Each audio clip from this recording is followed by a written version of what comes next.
Joe talks about Joe. And now, your host, Joe Slepsky. Hello again, everybody, and welcome back to Joe on Joe. It's me, your host, Joe Slepsky, and welcome back. Or I feel like we should whisper it this month because you can't do, I feel like everyone's done these silent audio jokes when we're talking about the silent issue. Pretend that I'm whispering this to you, and it's real quiet, and we got to be real quiet as we listen to this. But no, I'm excited. I'm excited this week because in case you didn't see the headline, we are talking about G.I. Joe number 21, but not just G.I. Joe number 21 because we've covered that. In fact, as you'll see in today's interview, I have thoughts about how ad nauseum G.I. Joe number 21 has been covered. But I love it. I do love it. I love the issue, and I love today's interview. I was joined by Josh Eggebeen from the After Action Report crew, and we talk all about his new book, The Unofficial History of G.I. Joe number 21. Now, listeners, if you're new to the show, welcome aboard. If you're returning, thank you, and you have a good chance that you won a contest if you're returning because you've heard the contest details before. This is the Joe on Joe podcast, where I talk about everything related to G.I. Joe. Started with the cartoons, we've gone through Extreme and DIC, and we've done the Marvel comic books. Started up Special Missions last episode. And we've worked through a lot of the ephemera in the comic book world. And recently, I've been digging into this After Action Report stuff, which if you're not familiar with, go to afteractionreport.net, and you'll see all the great books that Roger and Greg and Josh put together for you.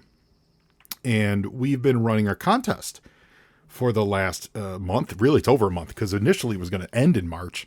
And then I sat down with Josh, and Josh walked in, and we're going to be giving away these copies of the After Action Report books. They have a whole series of books of them. So I've got a bunch to give away. So I was ready to give away like 3 of them. And then Josh came over, and we did this great interview that you're about to hear. But when he walked in my house, he gave this huge box and was like, give all of these to your listeners. So I literally have like 18 or 19 books that we're giving away this week. So I was really happy with that. We didn't have to have winners. Literally, that's how many people entered in the contest. Like, it was a weird 1-to-1. So I'm so excited. So I emailed everyone last night, and here's the big winner. So if you're listening and you didn't check your emails, or you just want to have some FOMO, if you're listening, you're like, man, I never sent in for that contest. I could have won. You totally could have won. Thanks to Josh's generosity. All these people will be getting a copy of one of the After Action Report books. Josh had this box, had one of everything. It had their After Action Report Volume 1, Volume 2, which Volume 1 covered the original Larry Hama years at Marvel. Volume 2 covered the Devil's Due years. Volume 3 is in there. That covers the IDW years, or there was 3. I think, yeah, it's the Hama IDW years. And then there's copies of the Unofficial History of G.I. Joe number 21, which we're talking about in detail today. And then there's copies of their kind of newish book, actually, the newest book, rather, the Command Files, which is a book that groups all of the Joes into kind of like, what if they were rebuilding them today as teams? So it's kind of like it's like a mix between an official handbook and a team builder, like RPG kind of style book. It's really a unique item. I talked about it a couple episodes back on this show, give it a nice healthy review, so you can go back and see what that's all about. But all these people have won one of those books. So we're getting them in the mail this week. We're talking, here's the winners in no particular order: Bradley Glynn, Michael Little, Yorktown Joe, Todd Smith, Scotty Cameron, Jason Snow, Nick Hutchcraft, Shane Thaxton, Ricardo Mejias, Theron Mitchell, represent Theron, Doug Kohler, 2 Fat Guys in the Morning. I'm assuming that's a show and not just a bad decision your mom made. Frank Colosimo, my Italians are rolling in their grave, and Kurt Schluter, and Agent Chuckles. Some you recognize some of those names as friends of the show. They've been guests. Some are new friends to me. You're all listeners, and oh my God, I appreciate each and every one of you that entered and that listen, and then just listen to the show and give your, let me think, give your ears my time of day. How does that work? Give me a half hour of your week, hour, whatever. Sometimes it rolls over to blather. And that you've been interested enough to stick around with me this long. That means so much to me. So you guys are all getting some version, one of these AR reports. Check your email. I've gotten most of you back. There's a few of you I'm waiting to hear from, and so excited. So there's the big winners. It's not like one of those contests that we talked about when Michael Nye and I did the Action Force books, where they're like, we're doing a contest, and then the book got canceled and you never heard who won the contest. No, those are the winners. These are the big winners. And what's great is everyone won because of Josh's generosity. So, yeah, if you're not following me on social media, please go to at Joe on Joe Pod. That's at Facebook, Twitter, Instagram. It's pretty easy to find. You could send me an email to joeonjoepod@gmail.com. You never know when we'll be doing more contests and stuff. I'm sure something else will pop up. Sometimes I just like to get rid of things around my house. So you never know. So we'll see what comes up next. But this is contest is won. Contest is over. Please represent, shout out and say hello. I love hearing from everyone. And I really loved talking to Josh this week. It was very cool sitting down, and we get into it. We get into the, I feel like I take a hard stance on my opinion on 21. And who knows? We're doing this because of the big Skybound silent issue month that we're in the midst of right now. Also, as I record this morning, the Transformers compendium went live over on Kickstarter for Skybound. So I'm sure everyone listening is somewhat of a Transformers fan.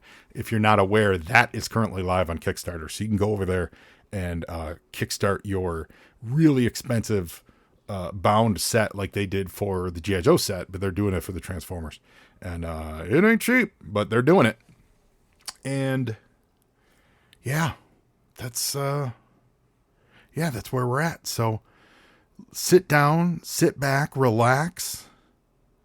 Maybe grab one of the 5 million reprints of G.I. Joe 21 that exist out there, and so you could read along with us. You'll laugh when you hear the interview. And and listen to us talk about the unofficial history of G.I. Joe number 21. And remember, shh, and enjoy the rest of your month, gang. But yeah, so let's talk about that. So I think there's a lot to talk about with 21. Yes. The second printing thing is one of the most fascinating things for me, because I think that's the first layer for most collectors of, is it authentic? Is it right? Is it real? That's one of the first things collectors think about when they're looking at any comic book, let alone 21, which has a little bit of a confusing history. So what was the journey to figure out what was a second print? What wasn't? What was a third print? What was a whatever print? Well, it all started with,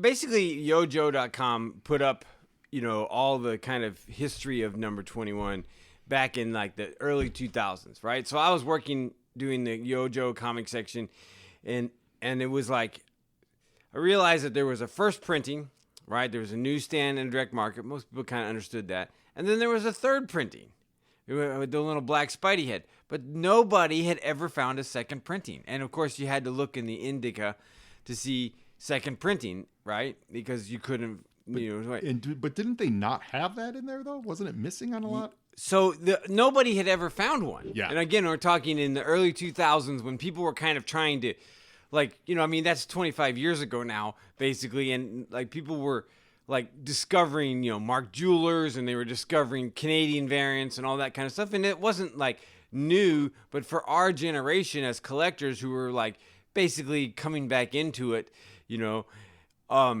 was trying to figure out why there's no second printing has ever appeared, right? I mean, nobody had ever found one, and still to this day, nobody's ever found one that has second printing on the Indica. Mm-hmm. So how do you get from a first to a third? I mean, it's like a mystery, right? Like you don't go from 1 to 3 in printings, right? I mean, like the recent Skybounds are at like 11th printing, and they say on the cover 11th printing. Right. So they're still numbering them, you know? Yeah.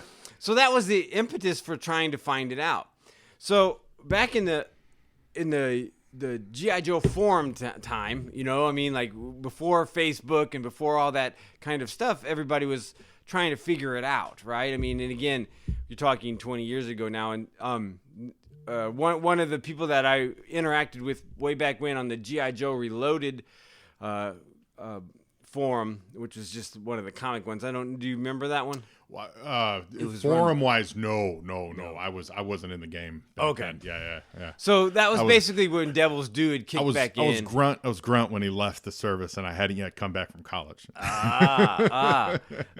Well, you know, again, so a lot of the people at that time, you know, the forums were all using avatar names. Nobody really knew who each other was. We only knew each other by avatar names and things like that. You know, not everybody did that. So anyway, that's when the mystery really began, because how do you go from 1 to 3? Where's 2? Right.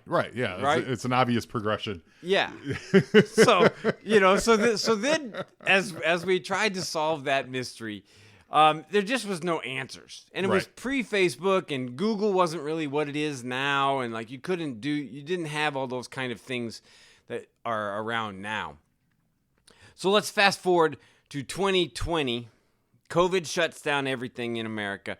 And me and Roger Taft were like, hey, let's see if we can solve this problem, because we have all these people that are sitting at home and they can go look in their boxes, right? Yeah, they can pull out number 21 out of their box and see if somebody can find one. So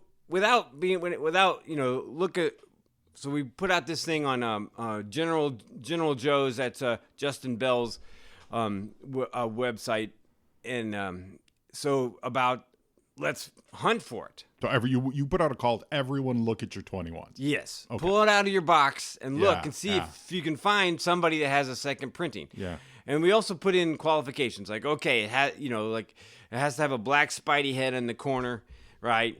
Because in all likelihood, a second printing would have been during the black Spidey head time. So to be clear, first printings are newsstand or old school Spidey head. White Spidey head.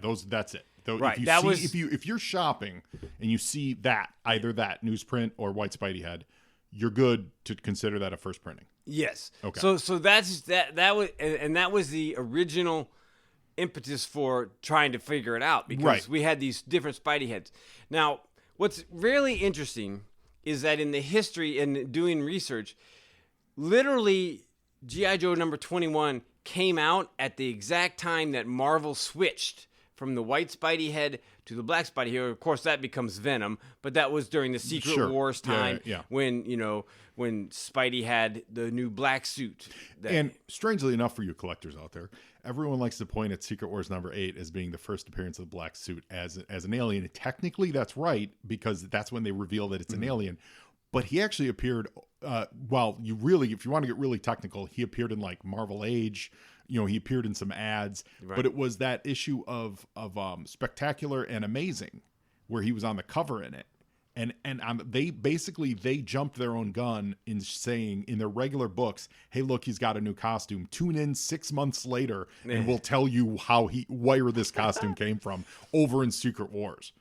So that is one of the weirder vagaries of collecting, which is now coinciding with G.I. Joe because of the Black Spiderhead controversy, because technically he existed, but those issues hadn't come out yet. Right. So they hadn't switched the indicia yet. And here we go. Right. So basically almost every second printing for G.I. Joe has a black Spidey head. Right. Exactly. But there are a few that don't, because there's a comic pack that has a 3, 4, and 5 where they are not, they don't have anything in the indica, and they have the white Spidey head, but they were printed with different ads. So you can look at the advertisements. So this became another clue on the second printing of number 21. Like, the ads would be different because the way the printings worked was whatever current ads Marvel was running was what they put in the second printing, right? So the first printing was the regular ones. So you can compare by ads, not only by the little indica, what's written on the indica third printing or second printing, also the Spidey head, but the advertisements. So we had these 3 clues in order to try to solve this. So as I mentioned earlier, Tommy Hazelton, who was a member of the G.I. Joe Reloaded forum, his name was Snake Shadow. Him and I interacted for about 5 years on that forum and never met each other personally. And then I had moved to Austin in the mid-2010s, and him and I connected, right? And then we just did this whole like, oh my God, you're Snake Shadow, and I was Antarctica. That was my avatar name. And we were like, oh my God, we've known each other for like 10 years, but like, hadn't met each other. And so then when we interacted a lot, and he has a really unique story, is that his very first comic was a Marvel subscription of G.I. Joe number 21. No words. So he thought for an entire month that comics did not have words. Funny.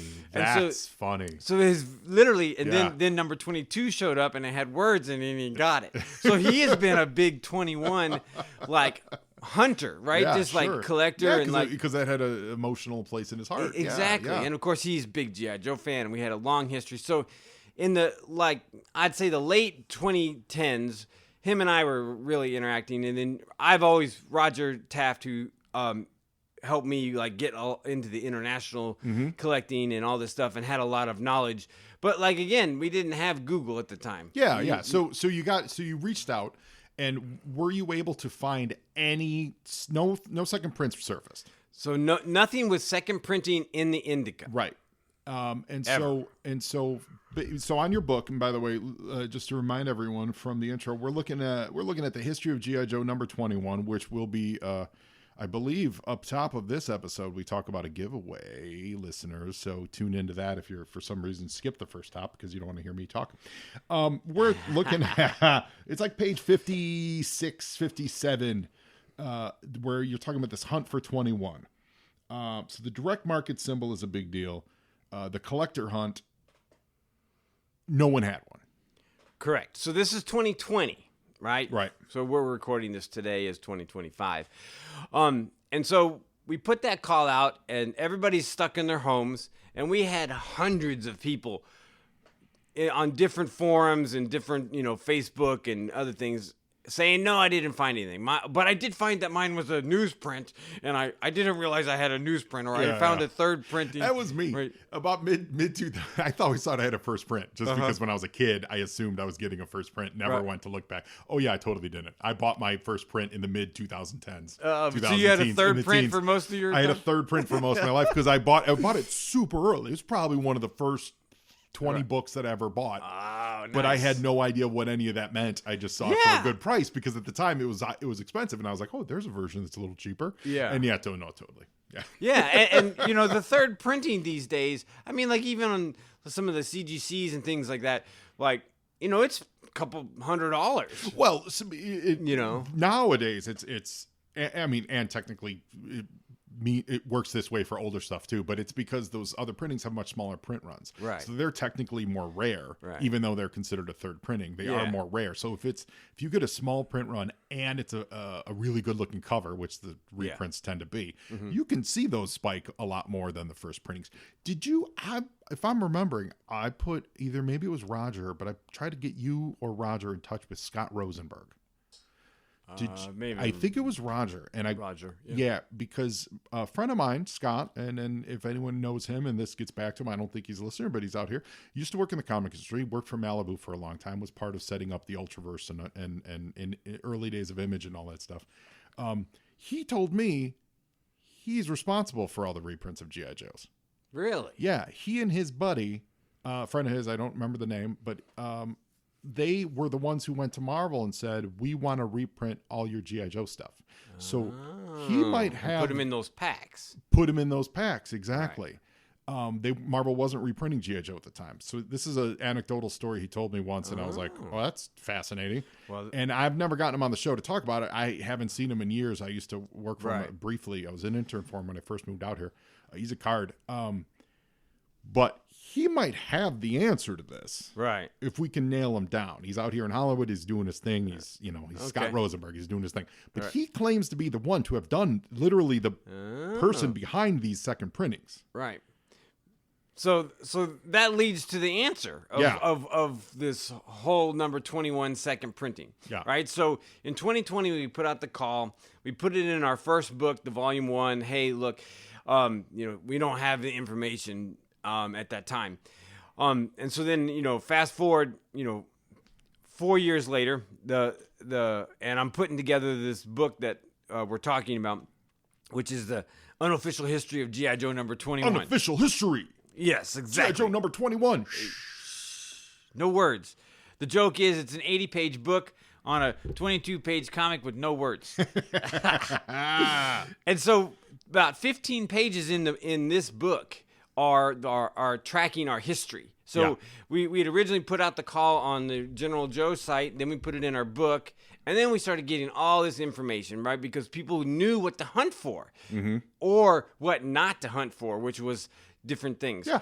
So ultimately, we found three black Spidey heads that had no indica notation of third printing. Okay. So we originally thought that was going to be what the answer was. Yeah. And again, this is like when you have a theory, right? You put out the theory, and test sometimes it, see, information comes in and it changes the theory or proves the theory right. It's called the scientific method. Exactly. Yeah. Exactly. Somebody got on my case for getting it wrong. I'm like, it was a theory. It's a scientific method, man. That's what you do. You put a theory out there, you test it. And that's exactly what we did in 2020. Okay. So by 2024, I mentioned Tommy Hazelton earlier. He found the answer, right? So the answer is, and it's good that maybe this is where Scott Rosenberg, yeah, could really give us the answer, was that a white Spidey head, number 21, in a bag with number 21, 22, and 23, because the answer became number 22 and number 23 are second printings in that bag. So it's the Marvel Comics bag. And So there are people, and I may be one of them, with a white Spidey head that is technically a second printing, but it's not marked as such. So and there's no other way to determine it other than if it's actually still in the bag. We have not been able to determine, and I have one. And Tommy found a couple of them. It's still in the bag? It's still in the bag. Oh, wow. And I used like a little X-Acto knife kind of thing to open it up and see that there was nothing in there. And I kind of, you could see the back. Yeah, unfortunately, you kind of have to destroy it to double check so I was not about to It's worth open it, though. it. But it's worth it. So I opened the edges a little bit to see in there. And you can see that there's no third printing on the end, right? Yeah. And it's a white Spidey head, and it has the regular first printing advertisement on the back.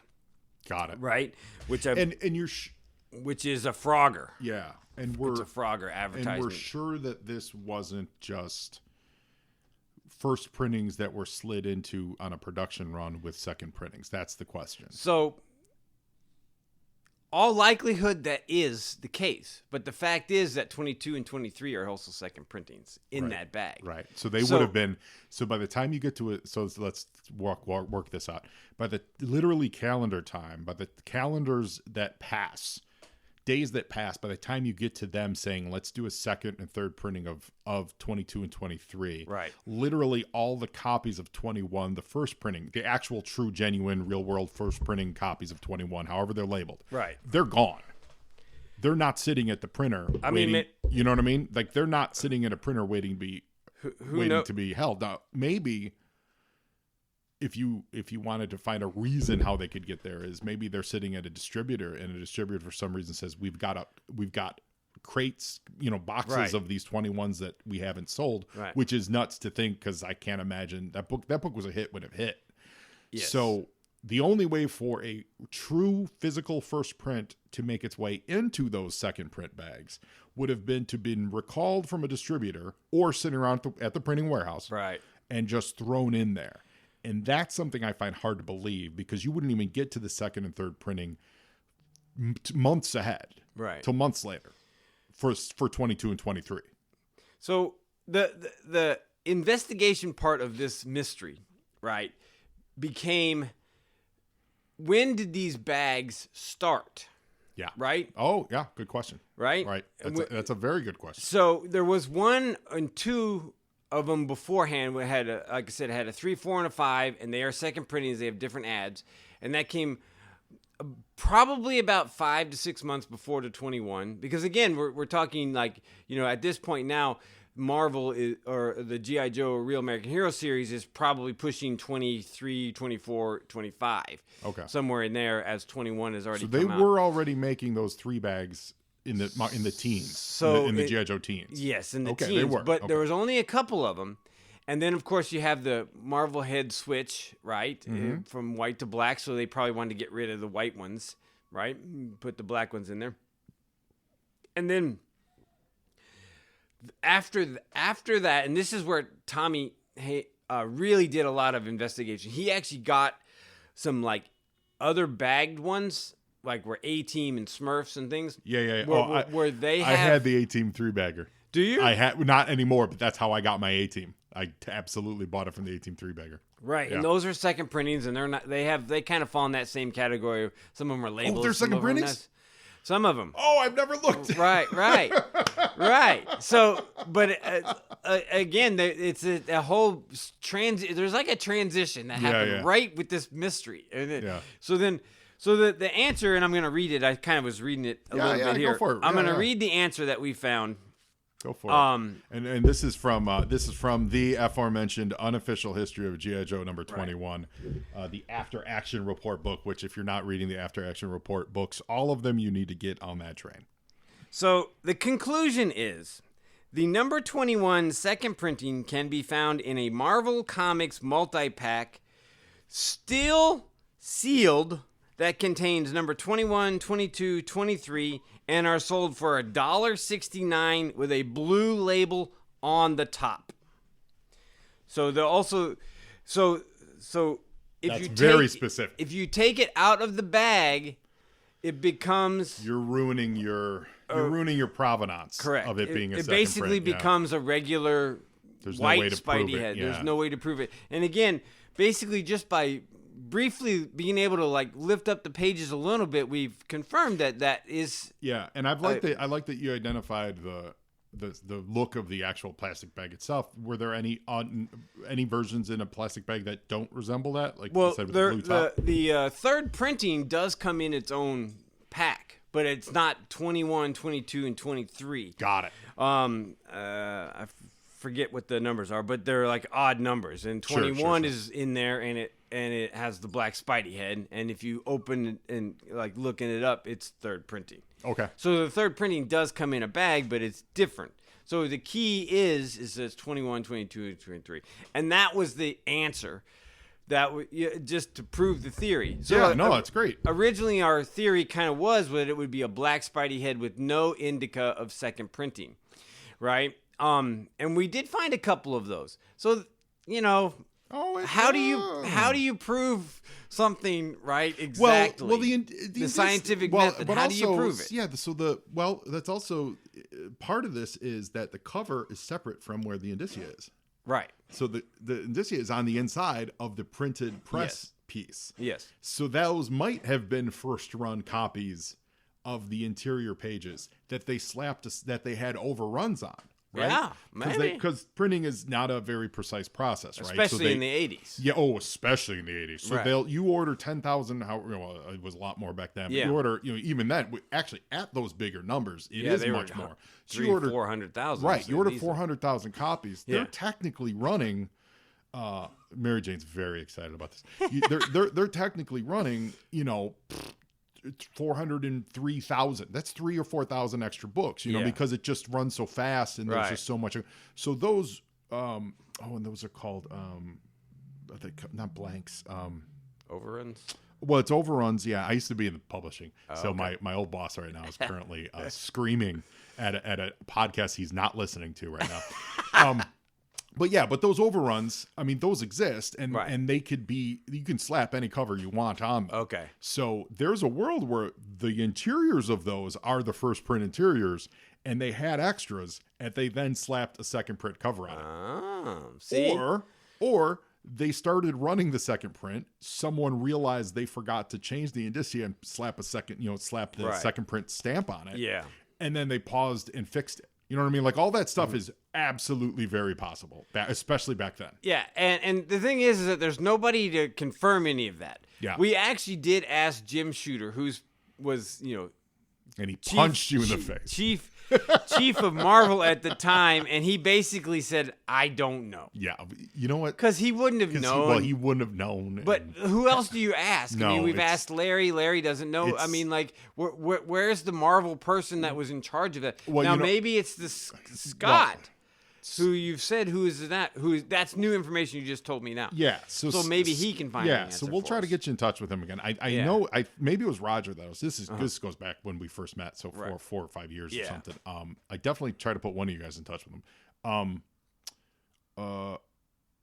It would have been a production person. Probably someone like, unfortunately he passed away, but like Mark Grunwald might have that information. But someone in that production level. There's a guy over DC. His name is, he used to do the DC bullpen bulletins, and he wrote for DC 2. Don't scream it at your podcast. You're only going to hurt your own ears, guys, because you know who I'm talking about. But he's really accessible online, but he was in the production side too, as well as writing. I'm thinking of Bob Rozakis. He knows a lot of those old stories. So like I've asked him, I've seen a ton of people ask him questions online about old DC production stuff. Like, hey, why did this come out that way? Or why did that series stop? Or why did this book get published like this? And he'll remember, or he'll know who to ask. Right. And they're often people that none of us have any idea who they are. You know, because they're just dudes that were working in the shop. Exactly. And so that's who you got to get a hold of. You got to get a hold of those production people. Someone, Peter did was marketing. Well, that's clearly the next step of our theory. That's your answer. To find that person or the people involved in that, and to actually say, okay, how did that get inside that bag? That's who you got to go to. And why was it never stamped? Well, you know what? I mean, when we're done here, we'll try to get you in touch with Scott. Scott's an elusive fellow. Yeah, I say that with all the love in my heart. All right. He's an elusive fellow. He's hard to trap. He's hard to nail down. There's a reason I haven't had him on the show. He's hard to trap down. But every time I cross paths, he's always like, "Oh my God, yeah, let's do it." And then it's hard to get in touch with because he's a busy. Well, now you have a very specific Hollywood guy.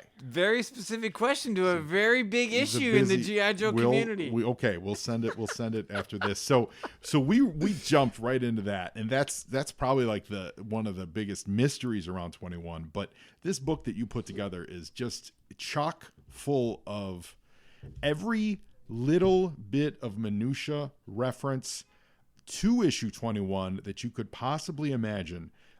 You've got internal memos on it. You've got places where that may have inspired it. You've got a gallery of all of the variant covers that have homaged it, right?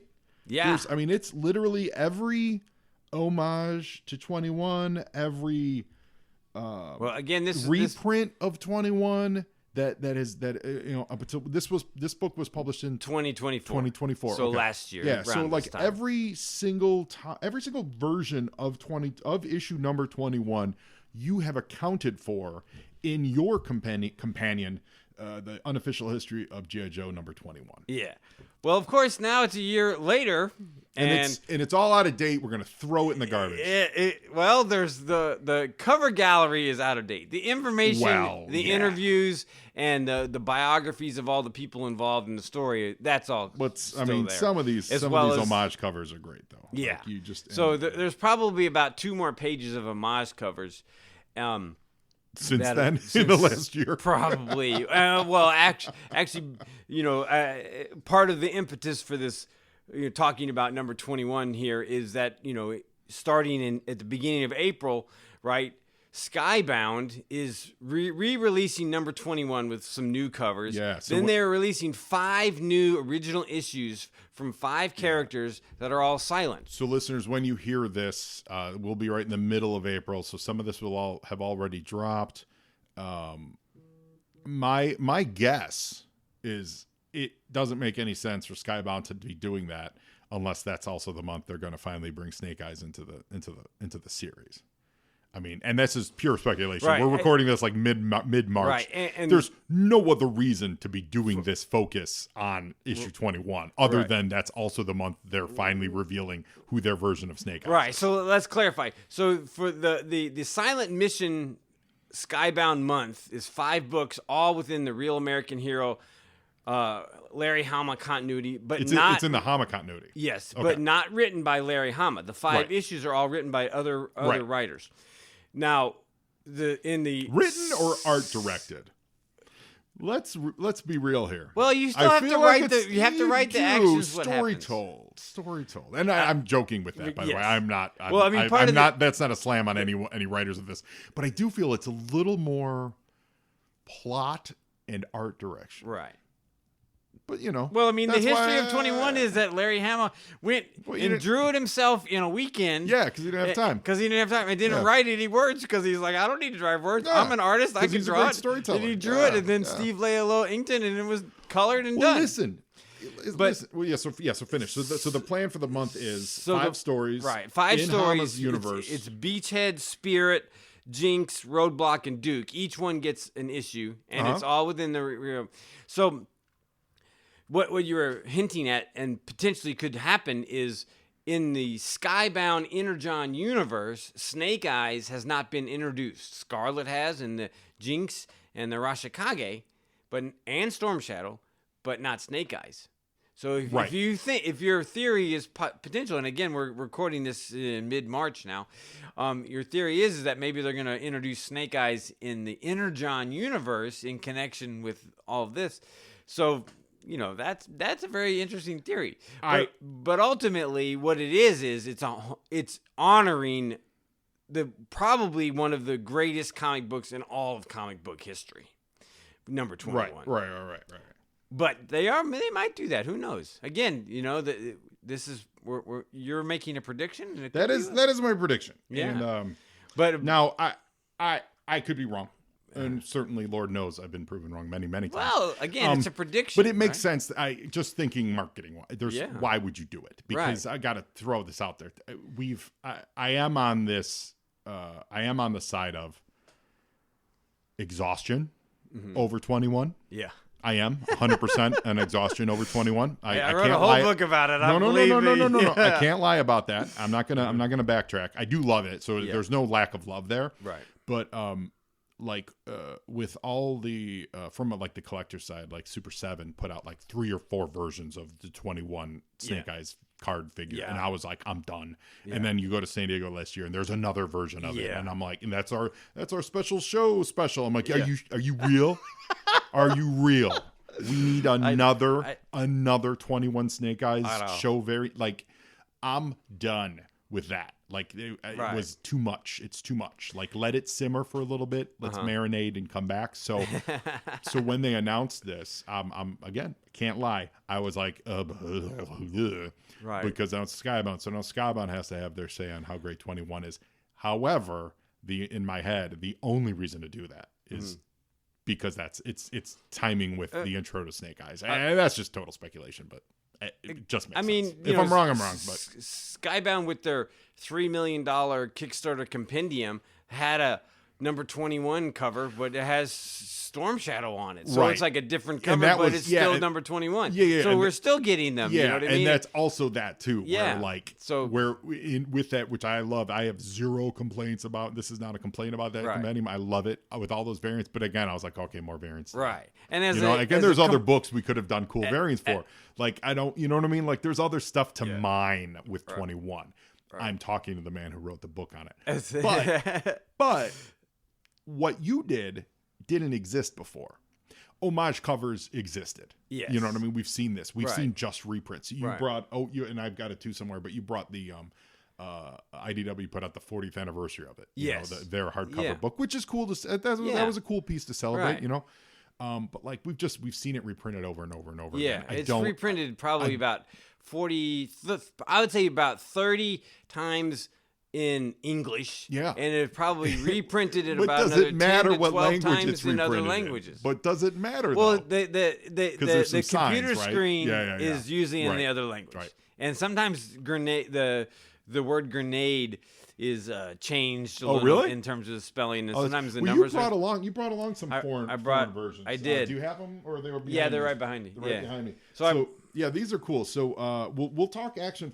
Well, actually, listeners, you heard the Joe and I on Action Force stuff, so you heard us talk about Action Force. Right. So we'll get to that one in a second. But the first one you got is Quebec.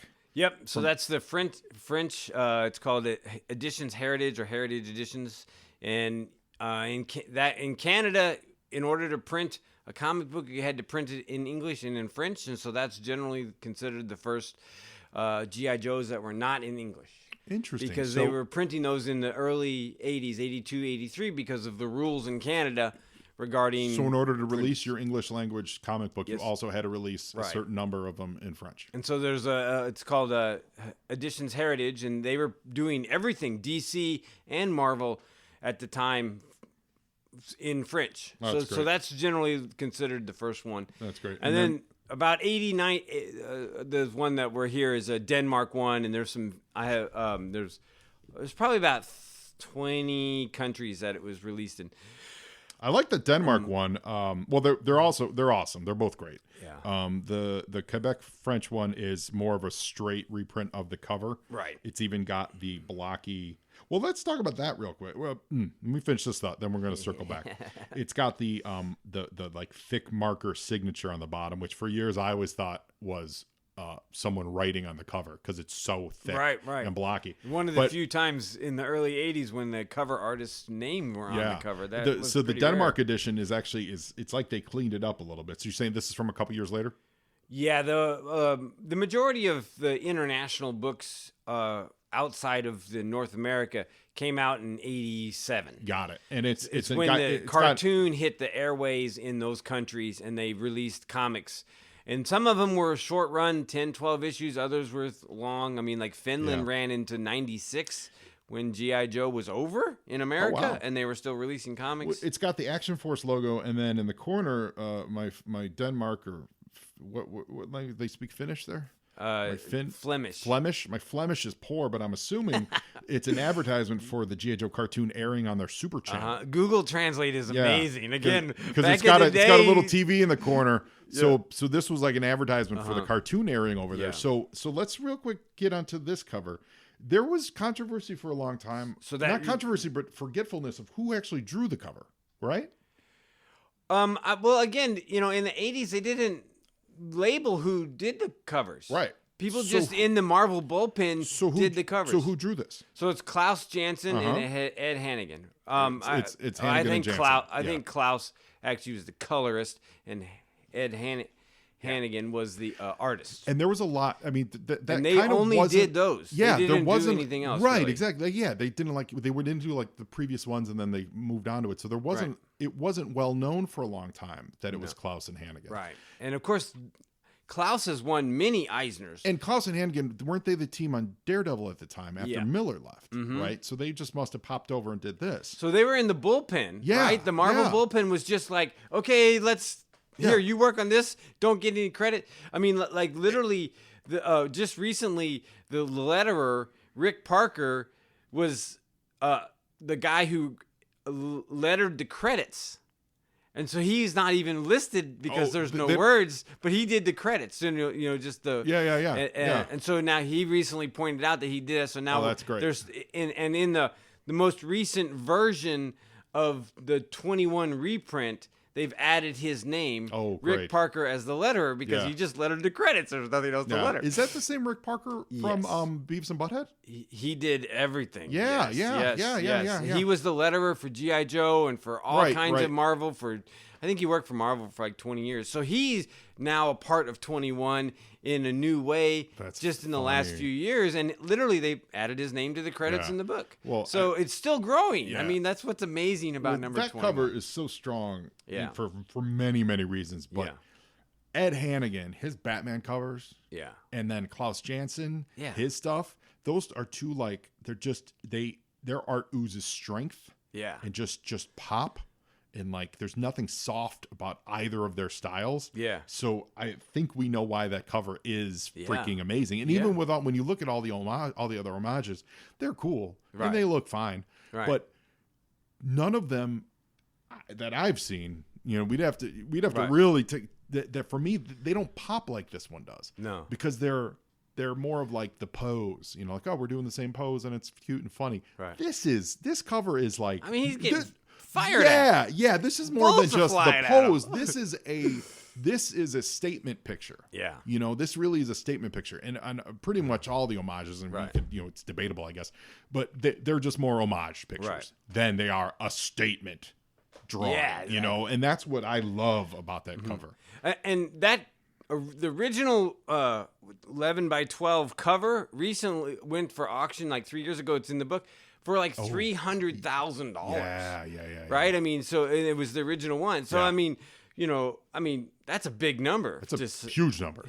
Just for one piece of paper. That's a huge. It's number. not the whole book. It's got to It's be the most just- expensive piece of GI Joe art. Yeah. I can't imagine anything else beating that. Yeah, I don't think so. I mean, individual books don't matter, and a lot of times, like the interior artwork, like you're getting one page or something like that, not the cover of the most famous one.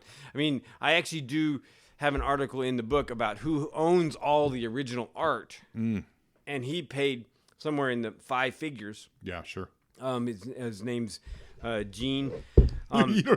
What's his and last his name? Address is 30. 30. Yeah, exactly. He's a New York City guy, and he got it from Hama directly. Yeah, sure. So, but this was like 15 years ago, and he still owns it. Oh, yeah, that's something you hold on to. Yeah, I know. It's in the book because it was in a newspaper and it was in a magazine article, and you can look at it. And I put it in there. I don't remember what page it's on, but so that covers that. But he owns that, but he never got the cover. And I did see an online article when that cover sold of him. Did he want to get it? And he was like, well, it was out of my price range. Because he has all the 21 pages, right? Yeah, or yeah. the 22 of the 21 pages. Well, that's when you do it. That's when you pull like a monopoly kind of trade. Right. Like you go to him, like, all right, listen. Yeah. I have 3 children here. Would you like one of them and give me that so I can collect all the pieces of Boardwalk? I will sell you my children for right. that. Yeah, exactly. Yeah. So this is what as G.I. Joe fans, we are toy people, cartoon people, and comic people, right? Yeah. We're not the Marvel Cinematic Universe. We're not like, dealing with X-Men, all that stuff. Like, if you're a G.I. Joe fan, like, yes, you're tangentially a Marvel fan because it was a Marvel Comics, but Sure. it wasn't that universe. We were our own thing. So, I mean, as a kid, I collected, DC and Marvel and G.I. Joe, but I never really cared much about, like, I got Superman and I had Wolverine and X-Men, and I didn't care about mixing between Marvel and DC. Some people were very much like that as a kid, but I was like, give me G.I. Joe. Sure. Right? And Yeah. it's, and G.I. Joe fans, I think it's the 3 pillars. It's what Yeah. you just said. There are people who are just, they're here for the action Yeah. figures. There are people who, love the cartoons Right. and are cartoon first. And then there are people who are comic book Right. first. Probably the cartoon first are the smallest number. Now. But yeah, back then it was, Back it then, was yeah. massive. And then, and I think it's obviously Transformers could fall into that category, but that's Yeah. a pretty unique space from Yeah. fandom and wise. of course, Transformers copied yeah, what G.I. Completely, Joe did yeah. in 1982 because completely. Transformers came out in And 84. He-Man, while He-Man's had comic book success, they don't really have comic book Right. success. They're not, there's not this massive Right. catalog of He-Man comics to reprint. Yeah. You could collect them all in a big omnibus, Right. Transformers, obviously they're doing that new big omnibus soon. Yeah. There's very few other fandoms that have those 3 pillars that are strong enough to Right. And that have and lasted. there's certain bleed. Obviously, there's bleed. There's bleed over. I came from it cartoon first, really. And I love the cartoon, and I think I once I got into it from the cartoon and the figures. Then I quickly loved the comic book more, then the cartoon, and then the figures. Right. And then I think that's kind of where my love has settled of comic, cartoon, figures. Right. Okay. And as far as like the vintage old stuff, and it's just because I'm not a massive action figure guy these days. Right. But there's not many fandoms that can say that. Right. And I mean, maybe the only other one really is Teenage Mutant Ninja Turtles. Oh, sure. So Yeah. Oh, no, yeah. Totally. I mean, that comic came out in '88. Yeah. Oh, So- there's not even a maybe. You're 100% right. So but again, that you're talking like 7 years after GI Joe. yeah, but so, there's still though. There are comic Right. fans. There are Right.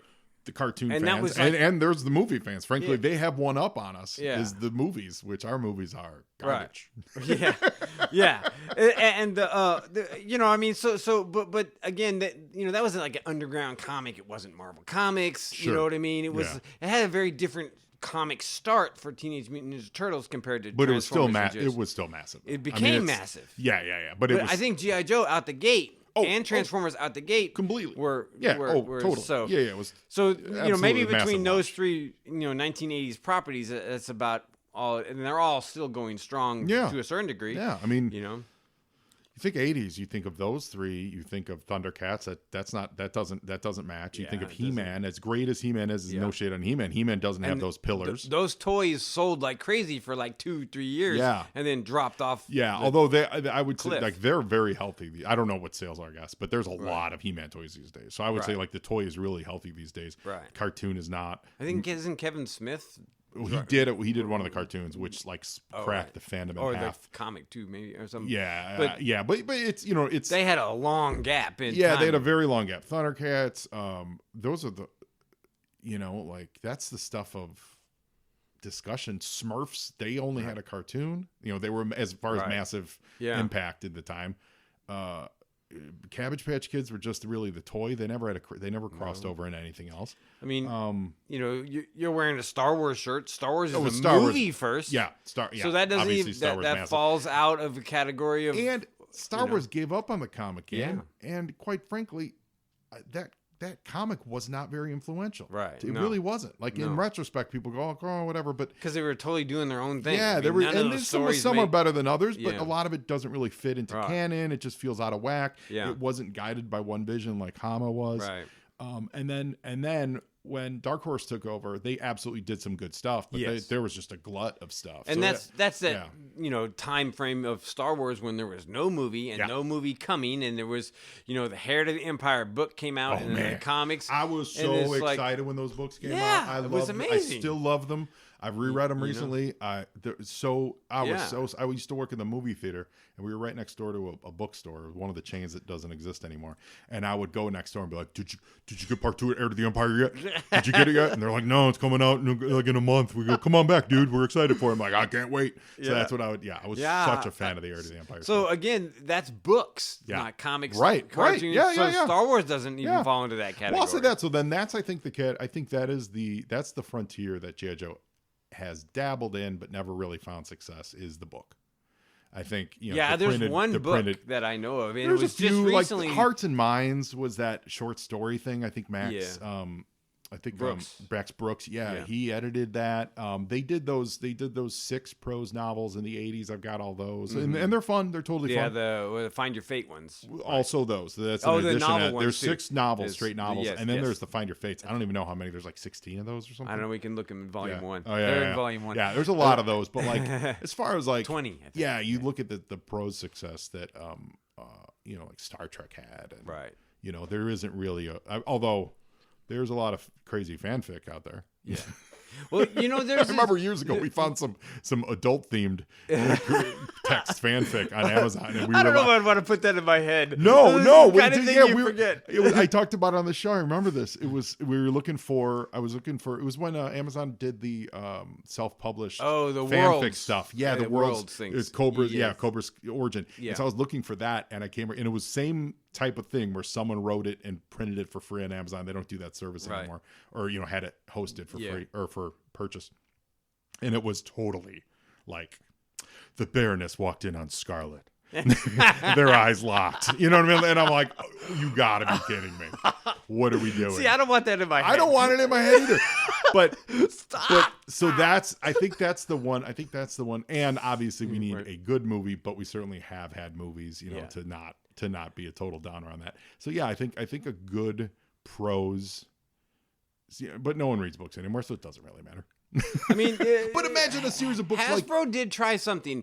It's called declassified, or no, it's called Just Classified, and it's a book written for kids. I have them, and it takes place in high school. Oh, that's so okay, Scarlet sure. Duke and Snake Eyes are high school kids. Yeah. Right? It's very different. Not for me, but okay. But it's sure. actually really well written, and it's cool because they're trying to discover, like, Cobra has infiltrated their high school or something like that. I mean, it's selling drugs. It's written, yeah, kind of The doing head bad man things. walks in. Exactly. Hey, kids. You know, and Duke is an adult who's the principal, right? And so You don't make that Hawk? no, it's Duke's not the captain of the football team? Yeah, no. Who's hanging out with the artistic kids? Or no, maybe it. No, I. Oh, yeah, Duke. you might be right. Yeah, I'm I'm not correcting you there. Anyway, but yeah. I read there's two of them. Yeah. And they just came out like maybe in the last 2 years. Okay. So that's a few pros things, but it was very different take. Yeah, but like those Reacher books. Yeah. There's a million of those, like Okay. those Yeah. I guess what I'm thinking of is like Yeah, I mean, like how the many they call them airline novels, right? Right. You buy they're not Yeah. the most in-depth prose, Yeah. but they're a fun action adventure. Yeah.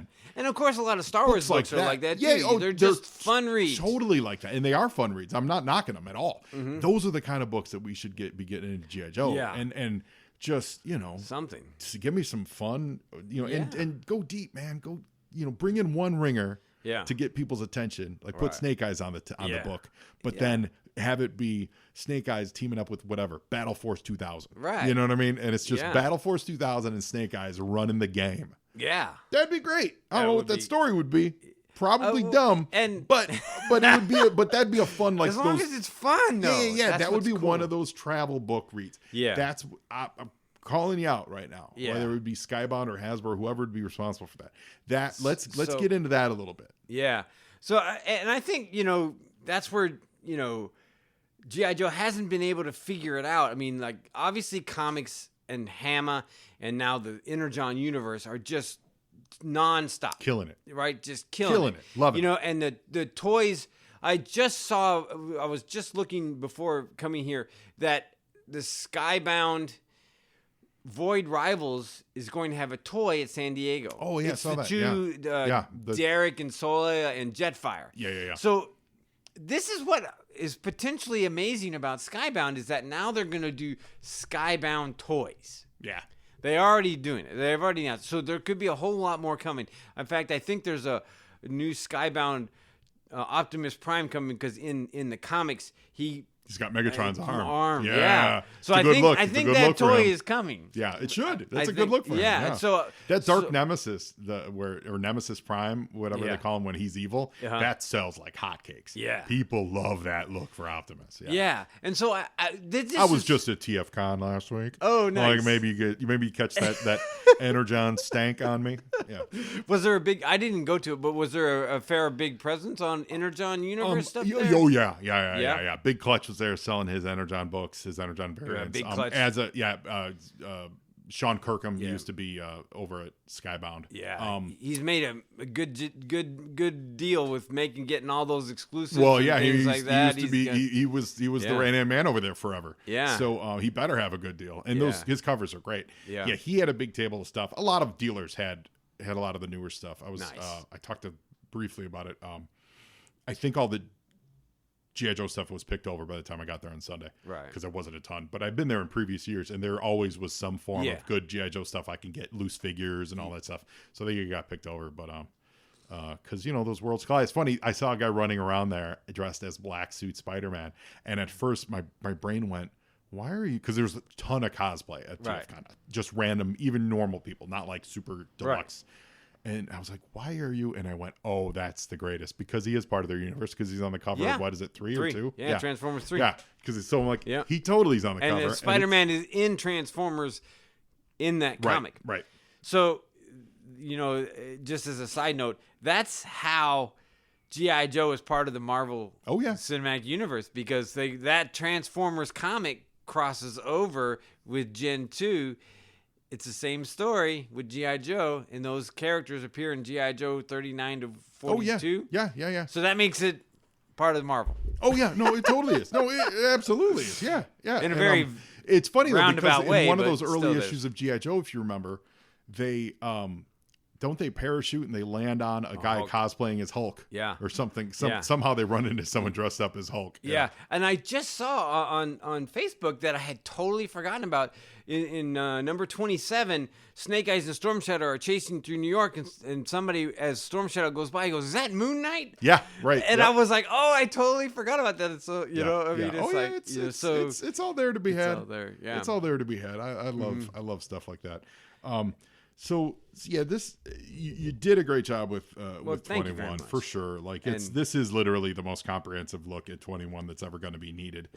You say it's out of date. I say absolutely not. It's not out of date. It's not out of date at all. The like, content is out of date in terms of the covers. Oh, because well, I mean, as we're speaking now, there's about 5 to 10 more coming in April. If that's your sticking point, Yes. then you go listen to some other thing because you guys got to get this. So it's afteractionreport.net. You can buy it there. And it's obviously it's unofficial. It's basically all of the information of how it was made, all the creators, or a biography of all the creators. And this was something that, as I was investigating the creators, I was like, holy cow. I mean, we talked about Klaus and Ed Hannigan Denny O'Neil was the editor. Klaus and Hannigan, didn't they do the Destro chest cover too? My brain's starting to trickle. I don't think Ed did anything else. Klaus Joe. did though, right? Klaus did, I think, 26. Who did the something. Destro chest cover? Because I think one of them did. That's 22. That's the next issue. So yeah. It may have been. Maybe. Yeah. Anyway, sorry. That could be. That's one of my patented tangential interruptions of the conversation. That but again, my wife absolutely. But loves. in 22, in issue number 22, Grunt, talks. Klaus did that cover. Yeah. Talks to Snake Eyes, and there's a point about how Scarlet got captured. Yeah. In 22, of course, Snake Eyes doesn't answer. Grunt's just talking to himself, basically. But Hammond put that in there. So by 22, he was already starting to build the story. Yeah. And they've fleshed that out. We touched on it in Action Force. They fleshed it out and did their European version. Right. And when we covered it during the Joe Nye Loves Action Force episodes, it was because they were in arrears reprinting this stuff years later. So they knew as they were heading into the actual regular reprint of it, they knew that their readers would kind of be lost as to what's going on because their version of Snake Eyes was having different adventures and everyone was in a different spot than they would have been in the normal continuity. So they were able to give their version of a lead up story and show her getting kidnapped, and that's really interesting to read. Yeah, it is. And then they've done them with wasn't one of the toys? Doesn't this toy insert is this just a straight reprint? So what? Because I've seen, since you're not showing it, you got to talk about it. Yeah. It's I'm holding the Snake Eyes Storm Shadow 20th anniversary comic pack. Is that just a reprint of the book, or but it has a new cover and it's just got Snake Eyes and Storm Shadow. 25th anniversary format. And there have been supplemental pieces that lead up to it. And I think the only other one was in the Devil's Due trade paperback. That's the one I'm thinking. That is actually yeah, and that's in here. Yes, that is the one I'm thinking of. For his origin, was that his origin trade paperback? Yeah. So this is a book. If you're a G.I. Joe fan, this is a great reference book for your shelf. You'd be shocked. You think, how can they do 81 pages? Yes. Yeah. How could they do 81? There is plenty to talk about with this. Plenty. Yeah. And it's good visual candy. It's a great reference for your shelf. I love reference books. I was just showing Josh around my place, and I have a ton of reference books because in my brain I go, I never know when I'm going to need to reference that. So I need to have all my official handbooks ready to go because I might need to know something. Yeah, exactly. Yeah. And, that's what After Action Report all our books are. We're just reference guides, and the other comic guides are 1 to 3, covers 82 to 2022, all of Hammer, including Devil's Due. We have a character guidebook. We coming at the end of the month, we have a G.I. Joe Transformers checklist book. That's exciting. That one's. There's a few articles, but it's mostly just lists and lists and lists of books, so you know what's in there, and that includes all kinds of the IDW continuity, the Transformers continuity from Marvel and IDW and Dreamwave. So we just made a whole book of lists. I love it. Which if you want to check them off and track them, you can. And your partners with it are Roger Taff and Greg Eggebeen, right? Yes. Yeah. Mm-hmm. Yeah. Yeah. So quality stuff. And then there's by one all other book measure. we got to talk about, and that's Yeah. Command Files. Oh, yeah. Well, yeah. which Command you- Files. Well, listen, was I one of your gushed on others. Command Files about 2-3 episodes ago. Yes. So, listeners, go back a couple episodes and listen to me absolutely gush on that. Do you have a timetable for when the next volume is? Thank you for that question. That's perfect. Lead in. We are going to start that Kickstarter for Command Files Volume 2, which is called Support Elements. The first one was A-Teams, Support Elements, which is all the rest of the G.I. Joes, at the very beginning of May. Maybe around, we're probably going to kick it off just before the SoCal Joe Show, which is on May 4th, so maybe the 3rd or the 2nd. That Kickstarter will go.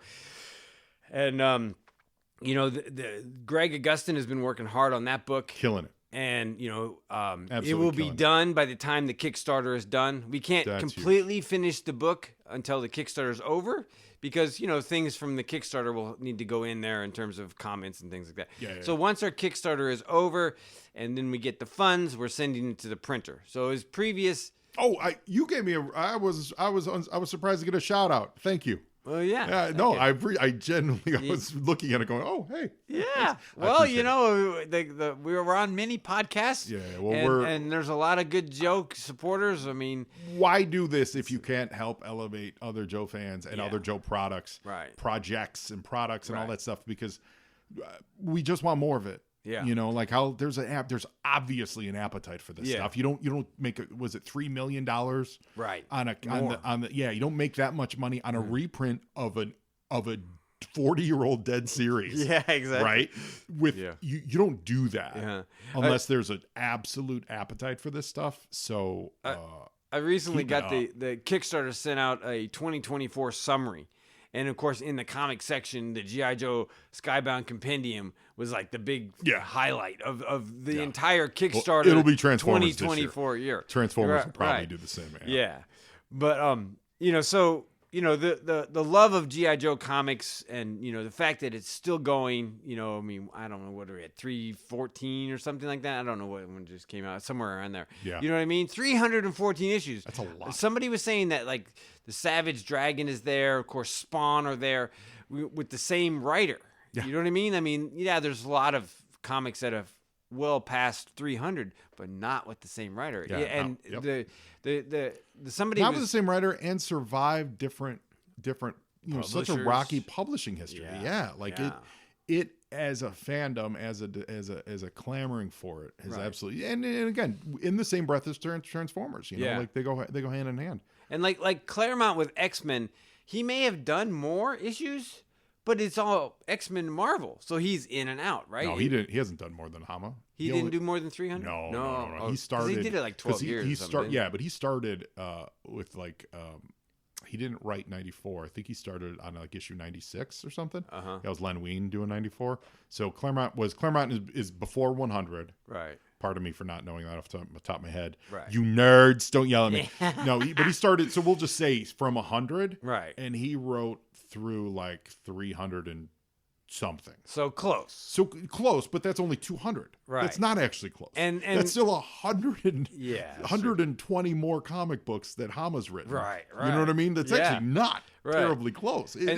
It is crazy. And for Transformers, you have Simon Furman, who's probably pretty close, but he's like all over the place. I'm excited for that. That compendium is supposed to have all the European stuff. Which is cool. Yeah. That's cool. Yeah. So he's got a lot. He's up there. He also wrote for Action Force too. Yep. So Furman did. We enjoyed his stuff. So there's that crossover in terms of artists, in terms of stories, and stuff, and that's a big thing between the two franchises. And they're just so intertwined. I'm hoping that someday, whenever they make this movie, like there's been no news about it, and they say it's coming out in 2026. There's no way it will not be out in 2026. No. If they start in 2026, I'll be surprised. Yeah. God, I hope they do it. If only because. Yeah. Someone needs to do it well. Yeah. I'll say this. The last Transformers movie, the cartoon was great. Yes, So Transformers 1. that's awesome. That's I a don't know different why they conversation. released that in September. It's the dumbest month. We've talked about that, man. If that was a summer movie, it would have been a huge marketing hit. on that movie was the worst marketing on any great movie I've ever seen. And that movie September was awesome. dumb. dumb. They marketed it to the wrong crowd with the wrong jokes, with the wrong vibe, tone. Everything was terrible about that. Yeah. That movie was awesome. Yeah. I'd love to see that kind of an Could have been animated a Christmas movie. I'd love to see that kind of an animated treatment for G.I. Joe. That'd be fun. Yeah. But like live action wise, I thought that Rise of the Beasts was actually really good. Yeah, from a character and just storytelling perspective. The only problem is they keep telling the same story in those Transformers movies. Right. The same story. Right. A world builder or a world destroyer is coming to destroy Earth. Right. And That's Optimus it. Prime wants to defend humans. Yeah, that's it. Or that's he gets mad at That's the only story they've told 6 times. I'm done with it. Like I am so done with it. But having said that, the characters in that were actually more fleshed out. The robots were fun. You could tell what they looked like. Bumblebee was great. Yeah. I want more of that, and I want less giant explosions. Right. And I want more of robots being real people. You know what I mean? Like, Yeah. do that. You do that with a G.I. Joe movie, with the G.I. Joes being real people, and treat them like G.I. Joes. Don't treat every Joe like Snake Eyes. Right. Because they all have personalities. They don't And all have to wear just black. put them in their regular toy uniforms. So dumb. Don't dumb. put them in whatever. Just give Duke tan shirt strap. Roadblock. And Unacceptable. all Unacceptable. You can either do him in his responsible for that. green jacket or his camo Whoever was top. responsible for that choice went on to become the marketing head for the Transformers 1 movie. That's the problem. Oh, okay. They're bad. So I can tell you, for the first G.I. Joe Rise of the Cobra movie, right? Yeah. So now I actually worked on that, and my name is in the credits. So I was Oh. on set. Okay. Maybe a whole nother Were you like podcast. a, I was a PA. Oh, okay. So, and being on set as a undercover G.I. Joe, Yo Oh, Joe yeah, expert, sure. I didn't tell anybody because I knew that if they knew I was doing Yo Joe, some comic summaries. Again, this is 2008. Yeah, you'd get in trouble. The movie wasn't even out yet. Yeah. So I got in trouble, so I didn't tell anybody. But at the time.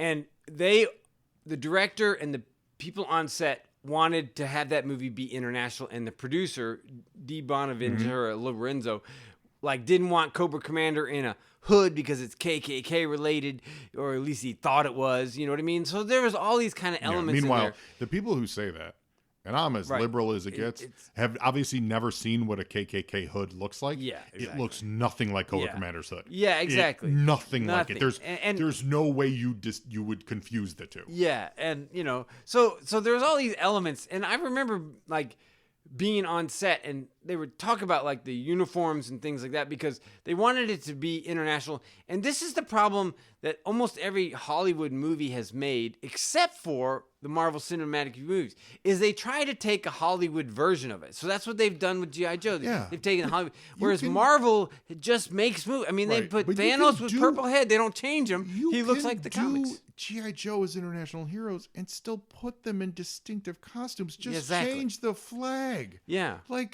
No one's Right. going to cry. Right. If they're like, oh no, they're wearing the 3rd Battalion of the U.S. Military Corps' Yeah. shoulder sleeve pad, but they have I don't even know, French Ghana flag on it. I don't care. Right. I don't care. Yeah, 'Cause exactly. he's going to look like Shipwreck.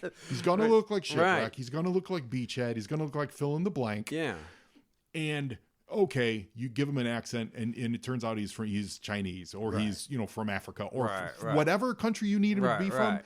You know what? I don't care. Make them look like they're supposed to look. That's the whole joy of G.I. Joe. Is they're all unique. We were just looking at my shelf over there. Yeah. The rack of the 36 Joes, Yeah. they're all of them on there are unique, and they all look different. Yes. If you were to fill that with figures from that first movie, it would be the most drab action figure display you've ever seen in your life. Yeah, and so the whole, I guess the whole aspect of G.I. Joe is that diversity. Yeah. and I in our current time of diversity and all these different things that are happening, when you look at that in '82, G.I. Joe was doing it. G.I. Joe was doing it in '82. They weren't trumpeting it. They just were doing it. They were just doing it because that's how the military actually was. Yeah. They were or just is saying, still today. Yeah, It's they were very looking diverse. at it and they were going, hey, we should have a Native American. We should have a guy from exactly. Hawaii. And we should have a Hispanic guy. We should have a a woman. Yeah, and it's 100% that. Hammond was like, okay, here's the look. Let me write it up. Yeah, You know what I mean? yeah. Because he didn't design the toys. And they also were being cognizant of this stuff and Yeah. saying, you know what, we don't want to make the bad guys Right. be people of races that are maybe have their Yeah. have their boot on their necks. Right. So let's not make Yeah. people of color the bad guys because we don't want to associate that with that. We'll just make them generic white dudes. Right. And Yeah. whatever. Like Yeah. G.I. Joe's always had that vibe. Yeah. But And they didn't trumpet it, but they were there, and it was there, and it taught a lot of us a lot of lessons Yeah. about just treating people right. Yeah. And that dude's as good as you, and that dude's as good as you, and there's no reason we can't get along. Yeah. Even if your pencil mustache is really weird, zap. Well, and I mean, By the way, I'm waiting for a story. I was actually reading your book, or actually Greg's book, the Command Files, and I hit the Zap page, and it dawned on me. Someone, because Zap is such a character that's really not going to have a lot, I don't see any Zap the miniseries happening. Someone in one of those books 100% has to have him blow his thumbs off in an accident. Yeah. Like, why have we not gotten this yet? He needs to be wounded in a way that he's an expert, though. No, I know he's what I'm saying. Or maybe he gets caught. Maybe someone traps him or captures him. Right. But the fact that we haven't had the Zap broken thumb in a comic book joke yet, right. 40 years later, is disappointing to me. He needs to be somehow mangled so that the next time you see him, he's missing his thumb. And they're like, what happened, Zap? And he's like, it's a long story. And you move on. You let Zap, the comic book character, live his own life. Right. And we all laugh because he has no thumb. That's it. That's all I got for you. That's all I got for you, Josh. Thank you so much for joining us today. You're welcome, man. I and appreciate it. Again, if anybody out there want to get our books, afteractionreport.net, and we have 6 books and a couple more coming. Awesome. I love it so much. Yeah, so do that. Check it out. Josh, now you know more about G.I. Joe number 21. You know more about it than you ever wished you could know. I did learn a lot. There's still more to learn. Listeners, you have more to learn. And Joeing is half the battle. That's right. Yo, Joe.